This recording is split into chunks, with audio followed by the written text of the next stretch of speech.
दोस्तों, गांव के दक्षिण छोर पर बहती थी एक पुरानी शांत और अक्सर भुलाई गई नदी, सोम नदी।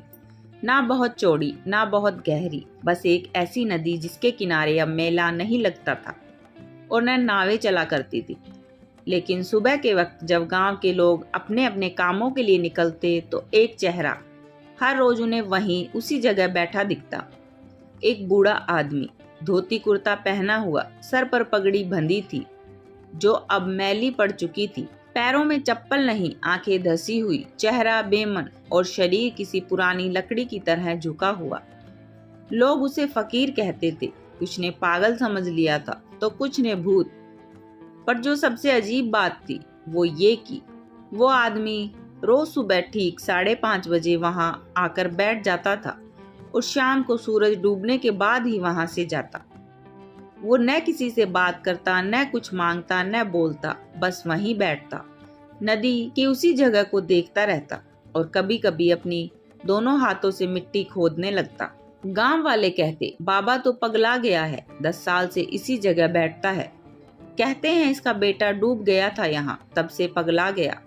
मुझे तो शक है कोई साधु वाधु है, बोलता क्यों नहीं है।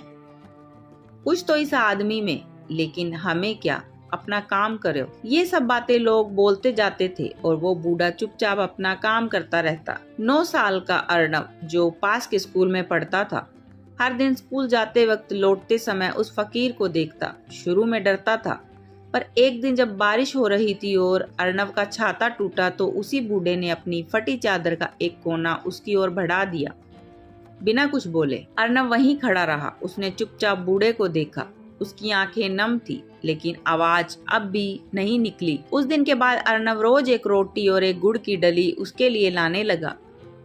बूढ़ा सिर्फ आंखें उठाकर देखता, रोटी लेता और सर झुका देता, बोलता अब भी कुछ नहीं था। गांव में नया आया सिपाही जतिन, जो शहर से ट्रांसफर होकर आया था, उसे गांव के लोगों ने इस फकीर की कहानी सुनाई। देख लो, कहीं कोई चक्कर न हो, पुलिस केस न बन जाए। पर जतिन को उस फकीर में कुछ अलग दिखा। वो जब भी वहां जाता तो फकीर के पास पुराने कागज फटे हुए और जमीन में खोदे हुए निशान मिलते। एक बार जतिन ने उससे पूछा, बाबा कुछ चाहिए? बूढ़ा चुप। आप हर दिन यहाँ बैठते हैं, कुछ खो रहा है क्या? फिर एक दिन जतिन ने देखा कि फकीर मिट्टी में कोयले से कुछ लिख रहा था। शब्द अधूरे थे। 15 नदी, वो दिन मेरा। फिर मिट्टी उड़ गई और शब्द बिखर गए। गांव की विधवा महिला शांता, जिसके बेटे की मौत 12 साल पहले एक नदी दुर्घटना में हुई थी, हर दिन शाम को वहीं पास में दिया जलाकर जाती थी। उसे कुछ खिंचाव सा महसूस हुआ उस फकीर के पास। एक दिन उसने फकीर के पास बैठते हुए कहा, कभी कभी जो मर जाते हैं वो भी वापस आते हैं बाबा, बस किसी और शक्ल में। उस दिन फकीर की आंखों से एक आंसू गिरा, लेकिन उसने चेहरा घुमा लिया। शांता ने उसे गौर से देखा। उसका चेहरा उसे किसी की याद दिलाता था, लेकिन वो सोच नहीं पाई कौन। एक शाम जब बरसात हो रही थी, अर्नब की रोटी का डिब्बा भीग गया। फकीर ने पहली बार अपने कांपते हाथों से डिब्बा उठाया और कुछ कहा, बहुत धीमे फुसफुसाहट में। अब भी वो वहाँ ही है, पानी के नीचे। अर्नब कुछ नहीं समझ पाया, पर घर आकर अपनी माँ को बताया।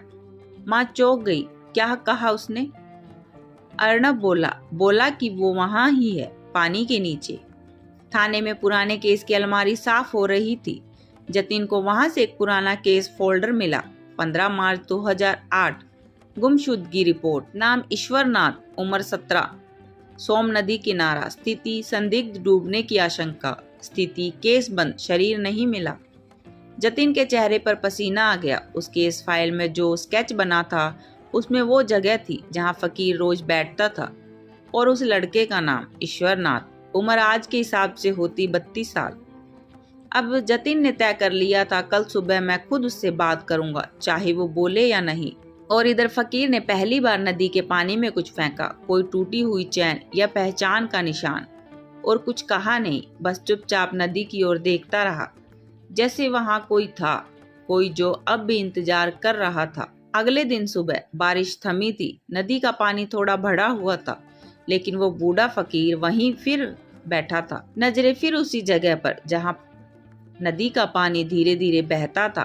जतिन आज तैयार था। वो थाने से सीधा पुरानी केस फाइल और एक छोटा रिकॉर्डर लेकर आया। आज बात करनी है। कुछ तो है इस आदमी के पीछे, उसने सोचा। जतिन धीरे से पास गया, बैठा, कुछ देर चुप रहा, फिर धीरे से बोला, ईश्वरनाथ मिश्रा, नाम सुना है कभी? फकीर की पलकें नहीं झपकी, पर उसकी उंगलियां मिट्टी पर हल्का हल्का कंपन करने लगी। जतिन ने अगला वार किया, 2008 में यहाँ एक केस हुआ था, तुम उस दिन यहीं थे क्या? बुढ़ा अब भी चुप, पर जतिन ने कागज पर एक फोटो निकाली, एक 17 साल के लड़के की स्कूल यूनिफॉर्म वाली ब्लैक एंड व्हाइट फोटो। फकीर ने फोटो देखी और पहली बार उसकी आंखें डबडबाई और बुदबुदाया। वो मरा नहीं था, उसे मिटा दिया गया था। साल था 2008। गांव के ही दो रसूखदार लड़कों ने ईश्वरनाथ मिश्रा को नदी किनारे बुलाया था। कहते हैं कोई झगड़ा था जमीन को लेकर। ईश्वर का परिवार साधारण किसान था, पर उसके पास एक पुरानी पगडंडी वाली जमीन का पट्टा था, जो आज एक हाईवे के एक्सटेंशन प्रोजेक्ट के रास्ते में आती थी। ईश्वर लड़का था, नादान था, उसे सच का भरोसा था, लेकिन वो वापस नहीं लौटा। अगले दिन कहाँ गया? डूब गया, नहाते समय फिसल गया, बिना शव, बिना गवाह, बिना पोस्टमार्टम, केस बंद कर दिया गया। फकीर ने जतिन की ओर देखा। मैं उसका पिता हूँ, नाम है भीमसेन। मेरी पत्नी उसी साल शौक से मर गई। मैंने जमीन छुड़वाई और पूरा केस लेकर दर दर भटका, लेकिन सिस्टम ने कहा लाश नहीं है, सबूत नहीं है, केस बंद। जतिन कुछ देर शांत रहा, फिर उसने पूछा, हर रोज आप इसी जगह क्यों आते हैं? फकीर ने धीरे से नदी के किनारे की एक जगह इशारे से बताई। वहाँ जहाँ पानी कम होता है, मैंने खुद अपने हाथों से उसका बटन, उसका पेन और उसकी किताब के टुकड़े निकाले हैं, लेकिन कोई सुनने वाला नहीं था। जतिन अब और चुप नहीं रह सकता था। उसने फौरन डीएसपी को कॉल किया। सर, एक बंद केस में नया इनपुट है, साल 2008 का गुमशुदगी केस। वहाँ खुद पीड़ित का पिता मिला है, वो गवाह है। डीएसपी ने कहा, सबूत चाहिए वरना सिस्टम हंसेगा। अर्णव रोज आता अब। आज उसने खुद फकीर से कहा, बाबा मैं आपके साथ खो दूंगा, मैं भी जानना चाहता हूँ क्या वहाँ कुछ है। बच्चे की मासूम जिद के सामने फकीर हारा। शाम को जब पानी थोड़ा उतरा तो दोनों ने वहीं से खुदाई शुरू कर दी, जहाँ फकीर रोज बैठता था। 1 फुट, 2 फुट, फिर एक गीला कागज मिला। फटी हुई नोटबुक के टुकड़ों पर लिखा था, अगर मैं वापस ना आऊं तो समझना कि गलती मेरी नहीं थी। डीएसपी ने खुद आकर वहां खुदाई करवाई। 3 दिन की खुदाई के बाद मिट्टी से एक पुरानी हड्डी, एक टूटी कलाई घड़ी और एक अंगूठी मिली। डीएनए टेस्ट हुआ और रिपोर्ट ने साबित कर दिया, हड्डी का डीएनए फकीर भीमसेन के बेटे ईश्वर से मैच करता था। अब केस फिर से खुला। गांव के ही वो रसूखदार लोग जो आज ब्लॉक प्रमुख और पंचायत सचिव थे, उनका नाम उस केस में आया। फकीर ने एक एक करके गवाहों के नाम भी बताए, जो दबाव और डर की वजह से 15 साल चुप रहे थे। डीएसपी ने सख्ती दिखाई और 2 सप्ताह के भीतर दोनों रसूखदारों को गिरफ्तार किया गया। गांव के लोग जमा हुए थे। फकीर ने पहली बार गांव वालों की तरफ देखा और मुस्कुराया। उसने सिर्फ एक वाक्य कहा, 15 साल से ही मैं सोचता रहा बेटा तो गया, पर उसकी सच्चाई भी क्या मर गई? आज जवाब मिला, नहीं, सच कभी नहीं मरता। आरोपियों की गिरफ्तारी के बाद गांव में हलचल थी। दोनों रसूखदार लोग जाते तिवारी और बलदेव सिंह, जिन्हें गांव का नेता और समाजसेवी कहा जाता था, अब सलाखों के पीछे थे। उनकी राजनीति, जमीन के घोटाले और झूठे सामाजिक चेहरे सब एक एक करके एक्सपोज हो चुके थे। लेकिन भीमसेन यानी वो फकीर अब भी उसी जगह बैठा रहता था।